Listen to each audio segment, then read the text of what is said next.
America గొప్పలు కన్నోళ్ళ తిప్పలట. అప్పులు చేసి మరి విదేశాలకు పయనం, దేశం కాని దేశంలో డబ్బుల కోసం లేబర్ పనులు, తీరా జాబు వస్తే తల్లిదండ్రులు గుర్తు రారాయే, వీడియో కాల్స్ తప్పితే కళ్ళ ముందు కానరారు, కాసుల వేటలో పడి చివరి చూపునకు దూరం. ఎట్లుంది కథ. కన్నపే కోసం ఆరాటం, కడచూపు కోసం పోరాటం అట. అమెరికా అనగానే చాలామందికి డాలర్ డ్రీమ్. చదువు కోసం అక్కడికి వెళ్ళి జాబ్ సంపాదించి సెటిల్ అవ్వాలని నేటి తరం యువత ఎన్నో కలలు కంటది. తమ పిల్లలను యుఎస్ పంపించేందుకు ఇల్లు వాకిలి పొలాలు అమ్మి మరి తల్లిదండ్రులు ఇక్కడ తిప్పలు పడుతుంటారు. ఎవరైనా అడిగితే మా వాళ్ళు అమెరికాలో ఉన్నారంటూ గొప్పలు చెప్పుకుంటారు. కానీ ఇక్కడ దర్జాగా బతికిన వారి పిల్లలు అక్కడ లేబర్ పనులు చేస్తూ డాలర్ వేటలో మునిగిపోతారు.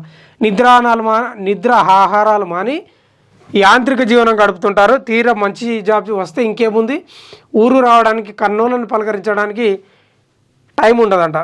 మంచిగున్నవా, ఆరోగ్యం బాగుందని ఫోన్లో మాట్లాడమే తప్ప కడసారి ఎట్లుంచుడు.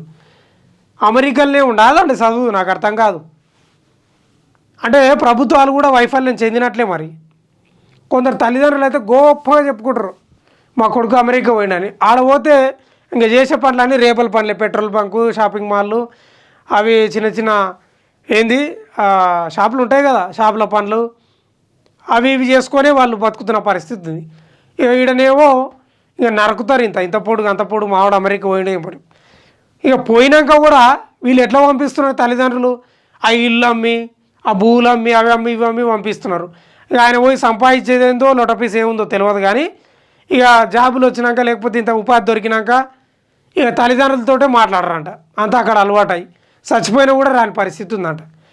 ఎందుకంటే నాకు అర్థం కాదు. ఎక్కడనో వేరే దేశం పోయి ఇక్కడ లేవా యూనివర్సిటీలు, ఇక్కడ ఉండి కొట్లాడాలి, అప్పులు చేసి మరి పంపించి తిప్పలు వాడేందుకు, ఫోన్లలో వీడియో కాల్ చేసి మాట్లాడేందుకు, ఆడ పోయి లేబర్ పనులు చేసుడేందుకు, ఈడ ఛాతి చరిచి గొప్పగా బతుకొద్దన్నారా? ఈడ ఈ గొప్పలు పనిచేయాలి, ఈ ఏతులు పనిచేయాలి అంటున్నా.